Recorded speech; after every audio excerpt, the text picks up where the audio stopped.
Hi, I'm Jenny, and today I'll be showing you guys how to make mushroom risotto. It's a dish that a lot of people think is really complicated and expensive because it's really expensive to get at restaurants, but it's actually super simple to make and pretty cheap. And as a college student, I find that I'm able to afford to make it all the time. So this is my video on how to make mushroom risotto.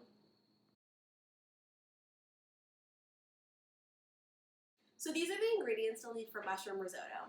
This is about 4 cups of mushrooms, but we're only going to use half because I don't have that big of a pan.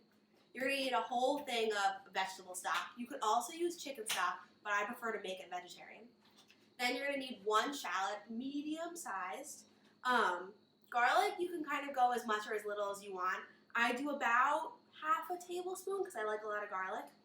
Then you're going to need 1 cup of arborio rice. You're going to need olive oil, both for the mushrooms and for the garlic and shallot.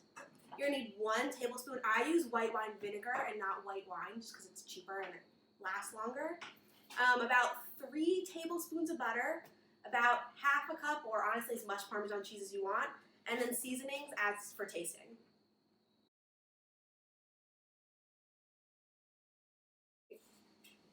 So right now I have the pan on medium heat.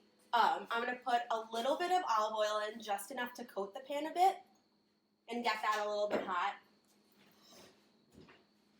Move it around a bit. And then I'm only going to use half the mushrooms just because I don't have that big of a pan. But if you really like mushrooms, you can use a bunch, and if you have a bigger pan, it'll all fit.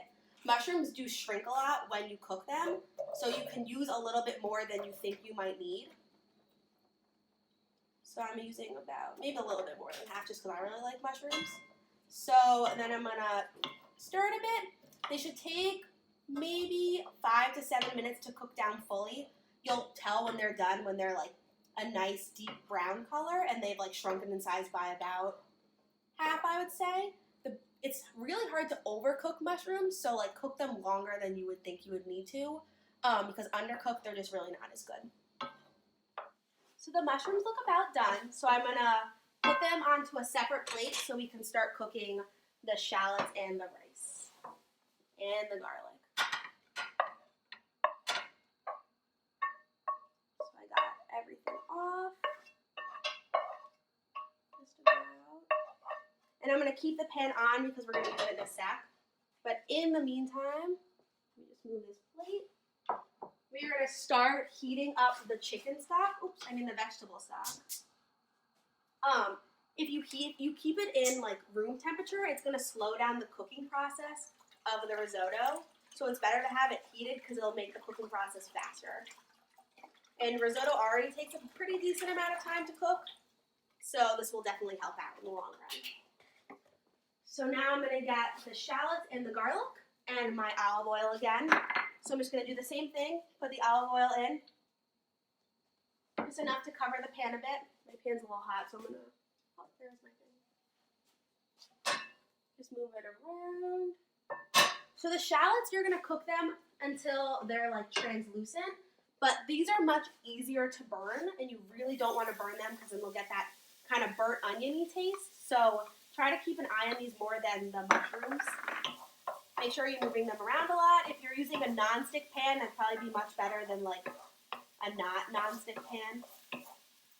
So I'm going to cook these probably about a minute or 2, and then I'm going to add the garlic in because the garlic cooks slower, and burnt garlic is like a really bitter taste that you don't want in your risotto. So I added the garlic in and cooked it for about 30 seconds to a minute. My next step is to add the rice, just a cup.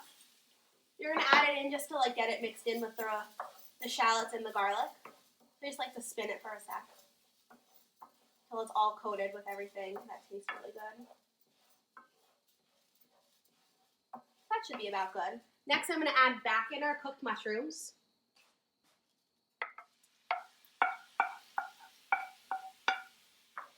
Once again, stir that just for a little bit so everything gets together.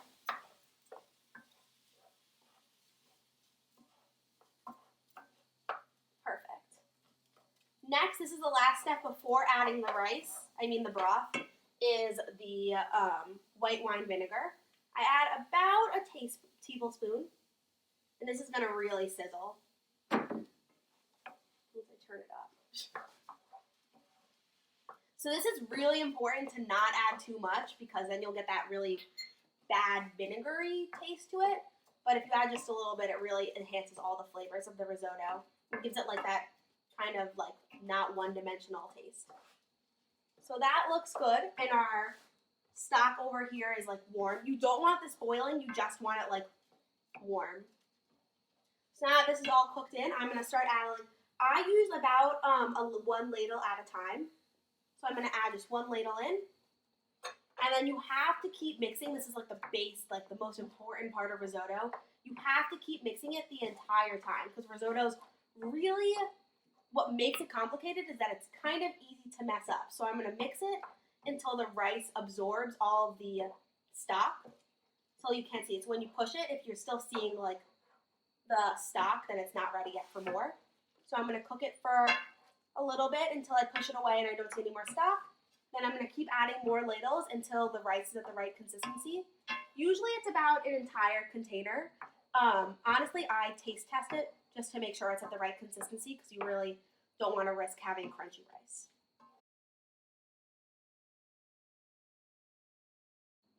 So I added all of our vegetable stock, and as you can tell, it looks a lot creamier, it's a lot thicker. I personally just did a quick taste test to make sure the rice was cooked, and it tasted pretty good. So the next thing we're going to do is add the butter.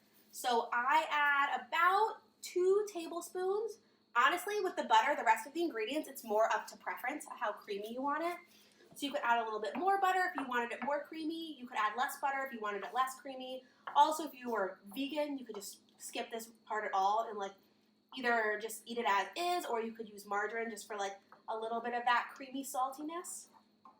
After I get the butter all mixed in, I'm going to add the cheese. I like to add the cheese in the butter first before like salt and pepper just so I can taste test it afterwards to know how much I need. Because if you add it in first, it might be a little too salty and that kind of ruins a dish.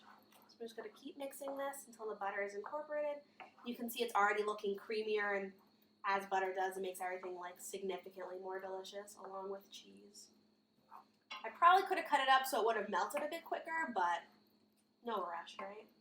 I'm just going to keep mixing it like I did the whole time with the risotto until it's pretty melted in.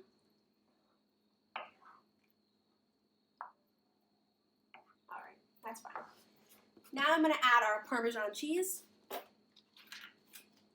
I like to add it once again a pretty decent amount because I like my risotto pretty cheesy. So usually about a half a cup once again, but to your preference. If you like more cheese, go for it. If you want less, also fine.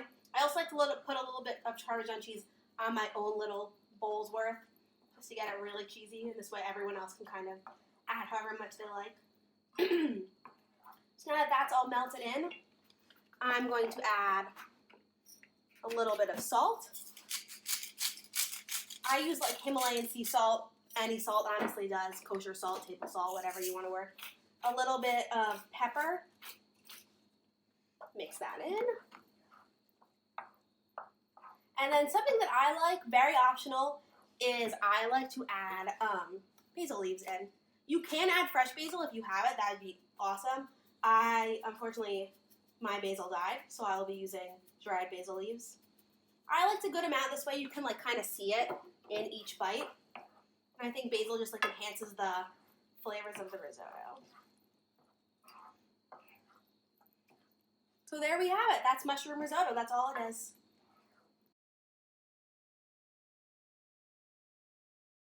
Hi guys, so this is the final product. Honestly, it looks really good. I'm really excited to eat it. I hope you guys enjoyed my video and can make it on your own now that you know how it's actually pretty easy to make and not that expensive. Subscribe to my channel that I don't really have. Thanks!